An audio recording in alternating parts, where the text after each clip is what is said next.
We all know that the original ending of Return of the Jedi was going to feature Wookiees, rather than these little space Teddy Ruxpins. But what else was in George Lucas's original rough draft of Return of the Jedi? In 1980, co-producer Jim Bloom told Ralph McQuarrie, Nilo Rota Samaro, I apologize for getting that name wrong, to come at 9 a.m. for a meeting with George Lucas about the next chapter in the Star Wars saga, Revenge of the Jedi. That morning, Nilo, again, forgive me for the name. Anyway, he grabbed his cup and poured his coffee. George Lucas walked in and they had a meeting. Sort of. Lucas went through the 7 highlights of the story. Jabba, teddy bears, Death Stars, etc. Lucas left, and as Nilo put it, George never even let go of the door handle. Ralph and Joe said peace out, and Nilo, he hadn't even finished stirring his coffee. This rough draft of Revenge of the Jedi was finished on February 24th, 1981. A year and 6 days before I was born. Which means? Absolutely nothing! The draft was 98 pages long and had 139 scenes. I'll cover some of them here. The opening crawl informs us of double the ultimate power in the universe. 2 Death Stars. We also learn the name of the Imperial capital. It's not Coruscant. Let's see if I can do this cheap.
Planet had Abaddon.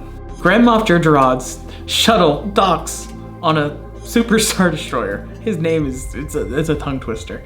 Anyway, we learn a little bit about the Imperial political system. At the same time, Leia and her commandos are sneaking onto Tarasan, the Green Moon, that's being cleared of vegetation and wildlife to make it a baby had Abaddon. Jar Jar Binks comments to Vader how this will be a miniature of the mother planet. We will turn this wasteland into a paradise. The two then go down onto the planet, and they descend into the planet, into what is described as a vision of hell. This chamber, sitting on a throne room in the middle of a lake of lava, is the Emperor. The Emperor lashes out at Vader, criticizing him for his feeble attempts to turn Luke to the dark side rather than just killing him. He insists Luke must be destroyed because Luke is growing more powerful in the Force. When Vader tries to explain himself, the Emperor chokes him, to the point that Vader collapses on the floor. He insults him for being weak, more machine than man, and he tells Vader he should be grateful that they aren't going to kill Vader along with Luke. Darth leaves, and the Emperor tells Jar Jar Binks to keep an eye on Vader. You may not enter. Reminds me of this. Governor Tarkin, I should have expected to find you holding Vader's leash. Would this have worked in the film? Who knows, but I quite like what's going on here. Vader is never fully trusted by the Emperor. Maybe it's just the Sith thing that they're always kind of betraying each other and they're always at each other. In the first movie, he was on Tarkin's leash. Then he had free reign, and frankly, he technically failed because Luke got away. Hence, new Grand Moff, new leash. Finally, the best part here is that it shows that the Emperor is really powerful. At this point, Vader is the standard bearer for power in the Force. Yet here we have someone who is clearly much more powerful than who we know as the most powerful. I mean, Vader was choking people left and right, and now he's being choked out. I kill Lord Vader. Vader reaches out to his son using the Force, imploring him to join him, because together it's the only way that Vader thinks that they can defeat the Emperor. In one of the few dream vision sequences, Yoda from his deathbed and Ben from Star Wars Heaven tells Luke he wasn't ready to hear the truth about his father. We get a version of these in the final film, but here it's much more trippy and more explicitly tapping into the Force. And frankly, this was used in Ahsoka. It's kind of the same concept. World between worlds kind of thing. Luke wakes up on Tatooine, where some aliens called Del Andus make him soup. Luke then leads Lando, Chewie, and the droids to rescue Han Solo, now unfrozen. Just like in the movie, he sends the droids as a gift. These two droids. What did you say? Luke, it seems, was in a gift-giving mood because he also sends Lando and Chewie with a Derillian spice extractor, which I have no idea what it does, but... The spice must flow. Lucas's version of spice is much more prevalent in early drafts of Star Wars, particularly early treatments, and I guess this was him taking one last stab at getting spice in Star Wars. Jabba takes them hostage and tosses them in a cell with Han. Luke shows up exactly as he did in the movie. You will bring Captain Solo and the Wookiee to me. He battles and kills the Rancor. They then head out on the sail barge out into the Dune Sea to go be thrown into the belly of a sloth monster, but its description is less like this and exactly like this. Luke does the same flip, and I assume everyone nods at everyone else. And things kind of play out mostly the same, with one key change I'll mention later. The barge is destroyed when R2-D2 overloads it. The good guys escape, and Jabba, Bib Fortuna, and their cronies are flung into the pit. That final part feels a bit more at home in an episode of Droids rather than a live-action film. I'm in trouble again. Trouble again. The careful viewer will notice a significant person missing during that sequence. Leia. To me, it's a huge oversight that Leia wasn't a part of that whole sequence and that whole scene in rescuing Han Solo. I just assumed it's a Wookiee. Now, obviously they fixed it in the final film, but after this, I love you. I know. how can she not personally be there to rescue Han? Leia's on the moon developing a relationship with an Ewok. Well, a friendship, but yes, an Ewok. We'll get to that later. Her mission is to use 2 ion cannons to destroy the shield generator, as in the movie. However, in this instance, the shield generator is on the main planet's surface. The bad news? Vader knows they're there, but he wants to use it as a trap to have Luke come and rescue them. Essentially, setting a trap exactly as he did in The Empire Strikes Back. Penetrated. Penetrated. Penetrated. Penetrate. Pen. No ship can penetrate it. First, obviously we've already seen this before in The Empire Strikes Back, but the final version is better because it shows Vader in conflict with what to do when he senses Luke on that shuttle. I'm endangering the mission. I shouldn't have come. He senses Luke, Luke senses him, No. Leave them to me. but he lets him go. Not to trap him, I don't believe, but out of compassion and love for his son. Luke again goes dreamwalking as Yoda and Ben tell him that he must destroy Vader. Luke refuses, and then Ben says, "Fine, your sister will do it." That doesn't work with my kids. Luke is suddenly in Yoda's house. As they talk, the room transforms, growing large around them. Remember, this is the dreamscape of the Force.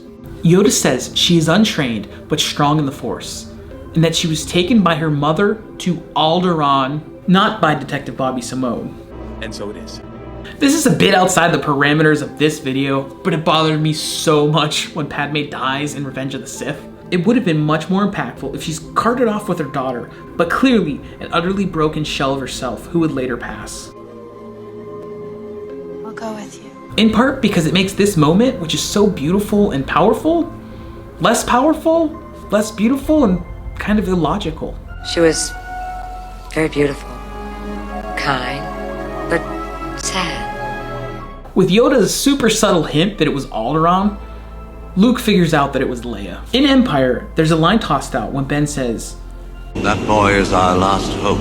Yoda replies, No. There is another. did Obi-Wan have Alzheimer's? He seems to forget a lot.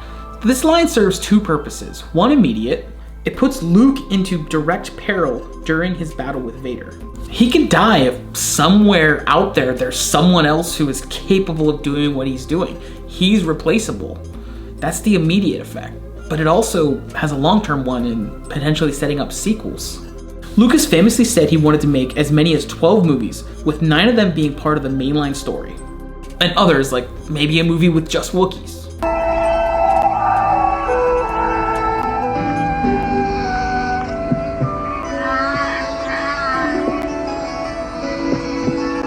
Once again, broaching a subject beyond the parameters of this video and one for a much longer, more in-depth deep dive I'm taking on Return of the Jedi.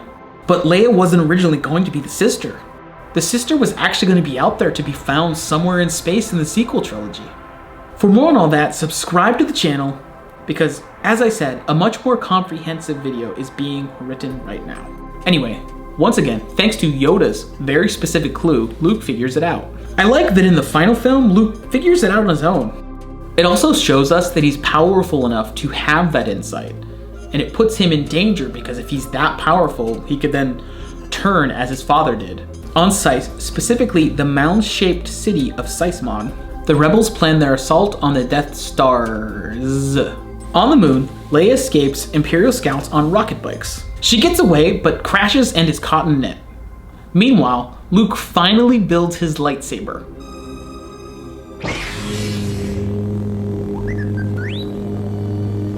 Yep, during the rescue of his best friend, he still didn't have his lightsaber. Luke has his new, and I assume, green lightsaber, and Leia makes friends with a yellow-eyed bear. Wicket the Ewok. Teddy bears.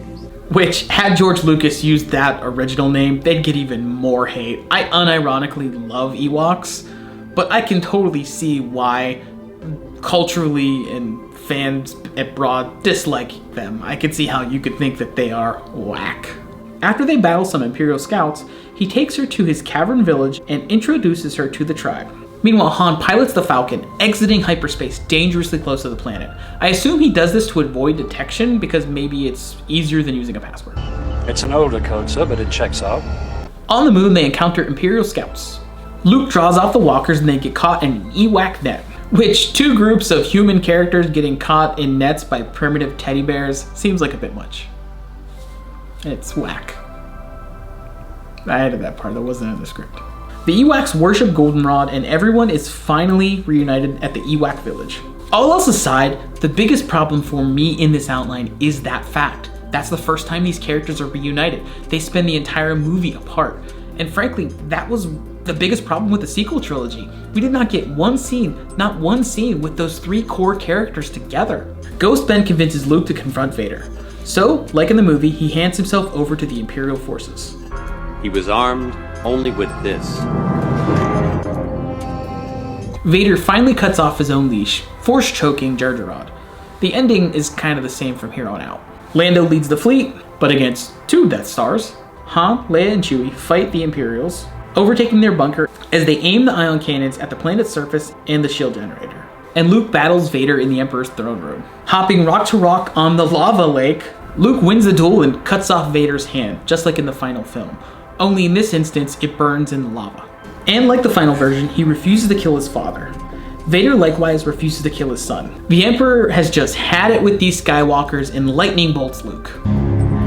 So be it, Jedi. In one of the most insane and probably awesome moments in this draft, a manifestation of Obi-Wan and Yoda physically are present to protect Luke against the Emperor, but it's only temporary. Once again, like in the finished version, Vader kills the Emperor, in this instance, tackling him into the lake of lava and both burning alive. Assuming Lucas would have kept the Obi-Wan Anakin duel on a lava planet, this would have added a nice bit of symmetry to the piece. Again, it's like poetry, so if they rhyme, every stanza kind of rhymes with the last one. Hopefully it'll work. While this would have potentially added that aforementioned symmetry, it would have robbed us of something really key.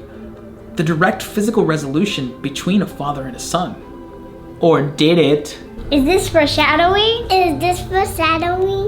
The film ends with a celebration that's not whack. Well, it's Ewok. That wasn't in the script. I apologize for that. Now, funny it's over. Everyone celebrates in the forest moon, but Luke walks off to be alone in a clearing. By the light of the moon. He sees Obi-Wan. But Ben isn't a ghost. He's flesh and blood. Ben says, "My need to stay in the netherworld has been resolved. Your father turned to the good side and I was able to disrupt his journey." So there's a whole lot to unpack here. First, if you're powerful enough in the Force, you can physically return to life. Plus, it implies Ben was staying there because he chose to. He needed to be there. And while there, it seems... I haven't told you the other part yet, but this all could have tied into Lucas's sequel plans. The story treatments are, outlines, and we were working on scripts. Someone else is in the field. An old man, not a young Hayden Christensen, but an old man, an old flesh and blood Anakin Skywalker. The last time we saw him as a Jedi was like this. Not this. This isn't the Hayden Christensen. It was a joy seeing him back on Disney Plus, but I'm done with de-aging. Unless you want to do it to me. But here we should see Sebastian Shaw. Anakin Skywalker embraces his son. As to what I was hinting at, Ben said he disrupted Anakin's journey, so it seems he helped bring him back to the land of the living. Yoda, who was also there and also in physical form, he had died earlier in the film, although not with Luke, he died alone. He says, a reason for celebration this is. It's a pretty crazy ending that actually makes the title Return of the Jedi quite literal, even though the title of this draft was not Return of the Jedi. On June 1st, 1981, Lucas delivered a revised rough draft, which I'll take a look at in a future video, hopefully. Some key changes in this version include some name changes, such as a Sarlacc nest. Luke's soup is now cooked by Jawas. Luke gets captured by the Imperials, for which I blame the Jawa soup. Han and Chewie jump in the Falcon and actually chase the shuttle, which seems pretty dramatic and cool. In the Flesh and Blood, Ben and Yoda show up before the final confrontation with the Emperor. Ernest Hemingway said, the only kind of writing is rewriting. So a lot of this is just ideas, and writing itself is working through those ideas to get to what the final version of that thing might be. Lucas himself has said that when he wrote the original treatment, he had so much left over that he kind of set it aside for future movies, the sequels. In other version, he also had tons of things that just didn't make it, but he did get used here and there, such as the political drama and the prequels. Point being, none of this was ever meant to be the movie. It was just ideas to work out what the movie would actually become. As Lucas puts it, when you're forming this stuff, a lot of pieces have to fit together. I'm not the kind of guy that meticulously cuts every piece of the jigsaw out and then puts it all together, and then it's done. I have an outline, I'm making pieces, but I know exactly how this piece is going to fit in there. Sometimes you do pieces and they just don't fit. He also said that having that lava pit, it would have been a really obvious tell to the audience, hey, there's lava, someone's gonna get thrown in that lava. And I get it, George Lucas. I have kids, we play The Floor is Lava like every single day. Oh no, the floor is lava! How do we... Oh look, there's rocks! There's all kinds of rocks. I didn't know there's that many kinds. Let's go, whoa! Where's the end?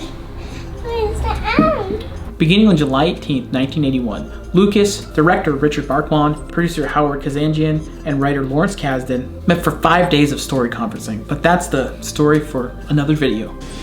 All I need is an idea. So tell me in the comments, what do you think of George Lucas's rough draft? What do you wish made it in the final film? Would it have been better, or worse, or whack?